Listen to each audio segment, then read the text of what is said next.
Sir ఇప్పుడు మొన్నటి వరకు కాంగ్రెస్ పార్టీలో ఉండి అంటే ఇప్పుడు కేసీఆర్ గారిని తిట్టడం ఈ విధంగా చేశారు తీర్మార్ మల్లన్న గారు. సో ఇప్పుడు మొన్న మధ్య న్యూస్ ఏంటంటే కేటీఆర్ని గారు గెలుస్తారండి తీర్మార్ మల్లన్న. దాని మీదే ఒక అంశం అంటే అందులో జాయిన్ అవుతున్నారా ఆ పార్టీలో అని. అది తీర్మార్ మల్లన్న స్థాయి ఏంటి అనేది మరొకసారి అతని స్థాయి ఏదో ఒక కులాన్ని పెట్టుకుని ఇంకోటి పెట్టుకుని అడ్డు పెట్టుకుని దానికి ఏదో పెద్ద ఒక నాయకుడు అయిపోదాం, ఒక స్థాయి పెంచేసుకుందామని వాళ్ళ పర్సనల్ ఎజెండాలు తప్పితే ఈ ఏమి బీసీలు అంటున్నాడమ్మా. ఏం చేశాడు బీసీలకి తన జీవితకాలంలో ఇంతకాలంలో?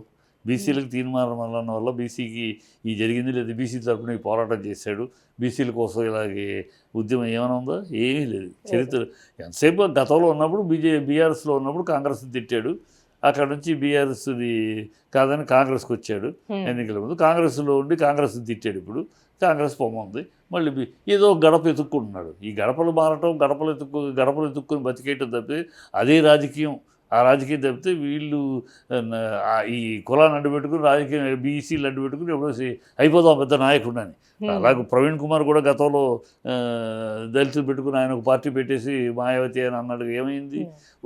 ఒక వర్గాన్ని ఒక కులాన్ని పెట్టుకుని నాయకులు అయిపోతాం, ఒక కులాన్ని పెట్టుకుంటే ప్రజలు మన ఏదో నాయకులను చేసేస్తారని కూడా భ్రమ. ఇది తినడం వల్లే వాగుడుకాయి.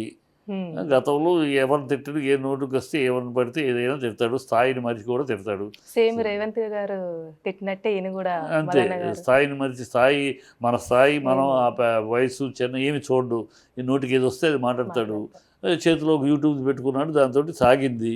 అది పేటరేగిపోయి మనకి ఇదే అనుకుని కాంగ్రెస్ రెడ్లు తిట్టేశాడు. అక్కడ చీపమ్మన్నారు. ఇప్పుడు చీపమ్మన్నాక ఎవరిని నిన్నదాకా చీ అన్నాడు, ఇప్పుడు ఆ కాళ్ళ దగ్గరికి వెళ్ళాడు. వీళ్ళు ఏంటి, వీళ్ళ బతుకులు అంతే.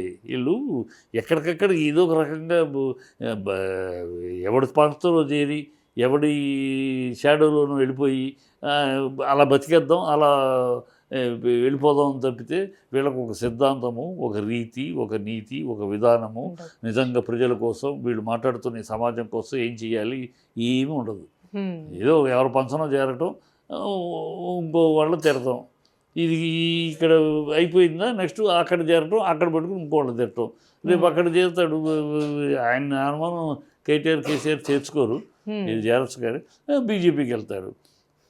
వీళ్ళకి ఈ రాజకీయ పార్టీలు ఎట్లా ఉన్నాయో అంటే ఒక సిద్ధాంతం ఏమి లేకుండా పోయిన దేశంలో ఏ పార్టీ అయినా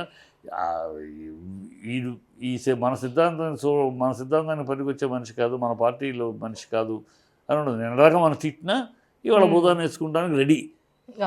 అంత ఎంగిలి రాజకీయాలు అయిపోయినాయి, చాలా జిగుత్సాకరమైన రాజకీయాలు అయిపోయి దేశంలో. కనుక ఇలాంటి వాళ్ళకి అవకాశం, ఇలా రాజకీయాలు ఎప్పుడైతే ఇంత క్షీణించి ఇంత హీన స్థితికి వచ్చినాయో ఇలాంటి వాళ్ళకి అవకాశాలు. ఏ పార్టీ దగ్గర దూరచ్చు, ఏ గుడికైనా పట్టుకోవచ్చు, ఎవరు మోచేతి నీళ్ళైనా తాగొచ్చు. ఎవరు మోచేతి నీళ్ళు తాగితే వాళ్ళని అంతా ఇంత అని పోగొట్టడం, అది పోయినప్పుడు వీళ్ళని తిట్టడం. ఇదే కదా రాజకీయం అంటే. ఒకళ్ళని పొగుట్ట, ఒకళ్ళని తిట్టుట, ఎవరి నీడని ఉంటామో వాళ్ళని పొగుట్ట, ఎదుగుండా ఉండని తిట్టుట. మళ్ళీ అక్కడ నీడ పోయి ఎండ వచ్చిందంటే ఇక్కడికి వచ్చేయటం, ఈ నీళ్ళలో చేరటం, ఆ ఎండ తట్టి. ఇంతకన్నా నీచం ఇంకోటి లేదు. అలా తయారు. ఎందుకంటే వీళ్ళందరూ ఇలాంటి బాపతంతా వస్తూనే ఉంటారు, పుట్టుకొస్తూనే ఉంటారు నాయకులు, సెల్ఫ్ అక్లైమ్డ్ లీడర్స్. కర్మ మనం చూస్తూనే ఉంటాం. ఇక ప్రజలు కూడా అనుకోవచ్చు మా గురించి సపోర్ట్ చేస్తున్నారు, ఈయన మాట్లాడుతున్నారు బాగా అని అనుకునే వాళ్ళు సడన్గా ఈయన కూడా ఇట్లా వెళ్ళిపోయేసరికి వాళ్ళకే అర్థం కాదు. ప్రజలు కూడా అంత అనుకోలేదమ్మా. మాట్లాడుతున్నాడు అంటే ఈయన భాషను ప్రజలు కూడా ఏం మరీ టూ మచ్గా ఉంది అన్ని రోజులు ఉన్నాయి. నా చెవులు విన్నది ఇంత టూ మచ్గా మాట్లాడతాయండి, లాంగ్వేజ్ ఏంటి, ఇదేంటి, మరీ పేటరీకి పోతాడు అనుకున్నవి ఉన్నాయి. కానీ ఒక పార్టీకి ప్రయోజనం జరిగింది కనుక వాళ్ళు మోసారు. ఈయన వాగుడు వల్ల ఒక పార్టీకి ప్రయోజనం జరిగింది కానీ ఆ పార్టీ వాళ్ళు మోసారు. ఇప్పుడు ఆ పార్టీని రివర్స్ అయ్యేటప్పటికి తరిమేశారు. ఇప్పుడు చేరిన పార్టీ ఇది అన్నాడు. ఇప్పుడు దీంట్లోకి వెళ్తాడా లేదా ఇంకో పార్టీ ఇంకో గడప తొక్కుతాడో, ఏ గడపకి వెళ్తాడో తెలీదు.